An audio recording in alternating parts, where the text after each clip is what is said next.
What is up, guys, and welcome back to episode of the F1 Class 2024 series.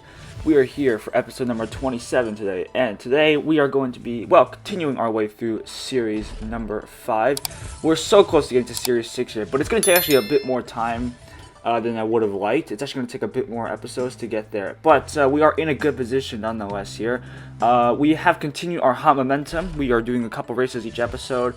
And we're actually getting some decent loot here, and you can see here, this is a new exhibition for the 2024. I think it's for the McLaren team, so we're just getting some extra stuff here and seeing what we can use. Nothing really that exciting. We can upgrade that Colapinto, so yes, we have now graduated from the Sergeant to the Colapinto, quote-unquote, era, I guess you could say. But we do have some other crates to open as well. But yes, now it's going to be no longer Sergeant as the Williams driver. It's always going to be Colapinto from now on. So rip to the American driver, the one and only American driver.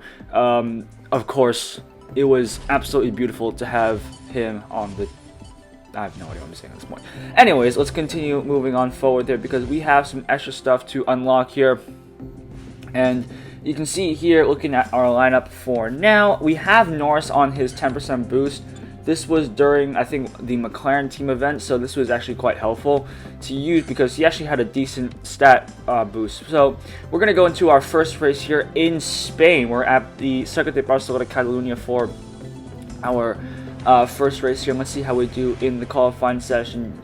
This is, of course, a bit of a difficult track, as I've said many times. So we'll see if we can out-strategize our opponent, and Norris is going to absolutely fly the qualifying. He's Webber's 15th. We're ahead of our rival, who is using Madison and Hamilton in 19th and 21st, and it was a very clean race here, and thanks to the fact that Norris had the 10% boost, we were able to work a 5-4 strategy with the Brit because of the fact that he was had a 10% boost and the downforce. We had to unfortunately double stack. I was not foreseeing this, unfortunately, but we do manage to actually make this work out a little bit. The guy is going to go ahead, but I think we should be okay because we are going to have to use less pit stops, of course. But these guys are done with their pit stops, and look at what's his name? Look at Norris already up into P12, overtaking one of the rivals here, and look at Webber making his way through the field here. Now the fact that we have a full battery, we can pretty much just push our way through this entire lap here. And we do have the tire wear to kind of bank this out here. And we're going to retake the lead because his Madison is coming into the pits. And Norris will inherit the quote-unquote lead. And actually, he's actually going to overtake, he's actually going to pit with both of these guys, but he manages to actually get it done perfectly there. So it's actually working out very nicely for us. And well, it was like this until the end here. We finished 7th and 10th for both drivers then. So that was very nice. Actually, sorry, I made that 7th and 9th, which was very nice. Coming across the line here, checking to see if we get the fastest lap, but unfortunately, I don't think so, which I'm not surprised because we were on old, hard tires that were quite worn, so yeah, we'll just gloss over that. But we do come away with the win, 34 points, which is very nice.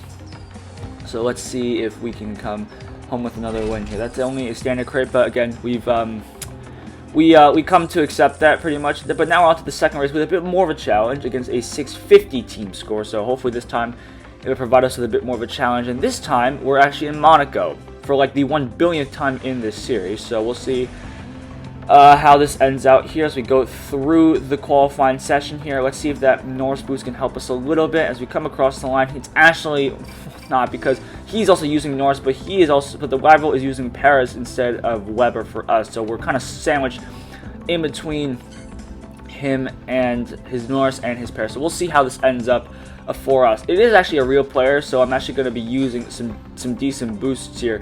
Norris is going to get the ballast boost. Webber's going to get the hex boost because we all know what happens when Webber gets the hex boost.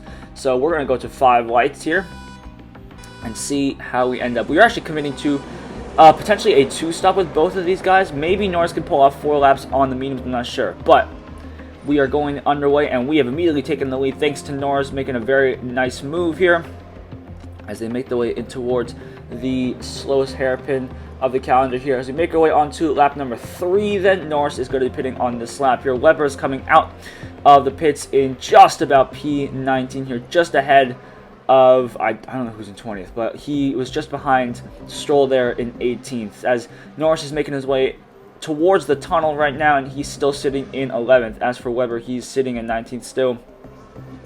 And now Norris is free to push until the end of the lap towards the pits. So let's see how we get on here with Webber as he looks for a move on the outside, but that does not work here. Norris is looking good, and he will come in as we speak. He's up to 10th just as he enters the pit, which is very nice because the guy who he overtook was actually, he was in the way, so that was very nice. As Webber makes his way down the pits, our rival's in 4th, by the way, but we'll see how this ends up here with the one-stop. The one-stop can be powerful around here in Monaco, but I think we do have the pace advantage. At least I hope we have the pace advantage compared to our rival.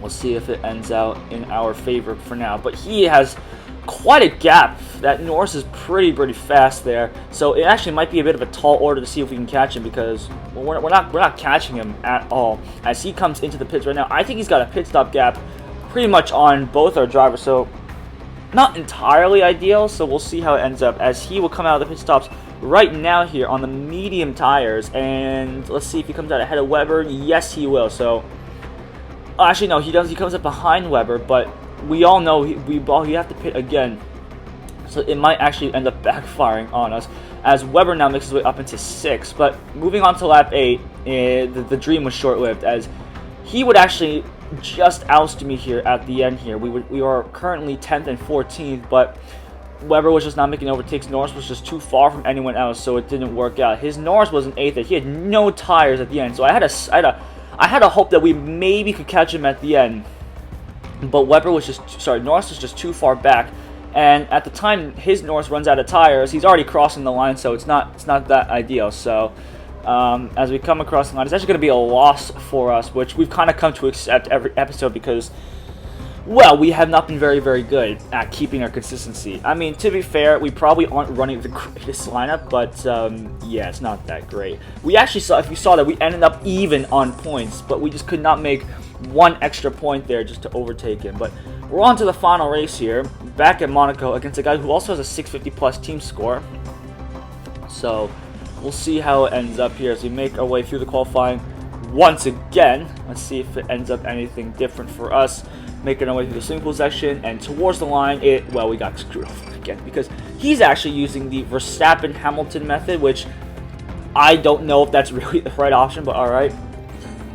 His Verstappen is probably very high compared to ours, so we'll see how this ends up. But we're learning our lesson this time around, and this time we're actually going to give the one stop to Norris here. Webber is getting the downforce boost, but we're dealing with a real player, so we may have to swap.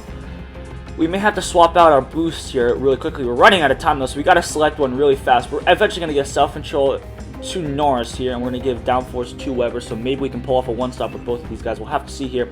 And, well, this guy is going nuts. He's got Skull and he's got Shin, so this could be a pretty tough battle for us. We go lights out, and away we go. Webber gets a good start though. Let's see if let's see if we can take advantage of it as they make their way through the first corner here. Webber pretty much pushing Norris up through the field, which is, I don't know, that's some form of teamwork. But as we make our way through the laps here, onto lap number 4, we're committing then to this one stop here, which is giving us the track position. That's something that we need here. And, well, Webber right now, he's sitting on 5% tires, but he's just about to make his way through the pits. Norris is quite far behind. We've been leaving him on conserve, which is very nice here, as Webber just makes it to the pits in time here. We're going to give him onto the hard tires just to make sure he can make it to the end of the race, as Norris is making his way through the corners. And now Webber is going to make his way out of the pits, hopefully in front of the rival. No, just behind him. But we are ahead of the... We will have track position over the rival, as he will have to pit once again, despite the fact that he is on the hard tires, as Norris makes his way out of the pits. And he is up into P13 here. And look at Webber already right behind the rival here, despite the fact that we are... Well, we're not on the greatest tires, of course, and we just came out, so our tires are probably not nearly as warm as his, but we have the momentum over him, so this could actually be really interesting, and we do overtake him very nicely. Thank you, Webber, and now we are free to push until the end. This essentially means that we have the lead because none of the guys need to pit, and that will be secured for us as we come across line with Webber in P2 then. So again, that kind of just proving how good the two-stop is, sorry, the one-stop is around the circuit, how bad the two-stop is, as Norris will finish in P11. He kind of got screwed over at the start, but he should be okay as we come across the line very nicely in P11. And that's going to be then it for this episode. Again, doing just 3 races as we usually do. But yes, with 2 out of 3, we are still getting closer to Series 6. Hopefully in a couple episodes time we should be there. But yes, we get an gold crate for us. So yes, that's going to be it then for this episode. If you guys did enjoy, definitely be sure to leave a like and subscribe to the channel. We are getting very close to 400 subs. So if we can get there pretty quickly, I would like that a lot. But I'm going to leave it up with this race crate opening. And I will see you guys in the next episode then as we continue towards series number 6.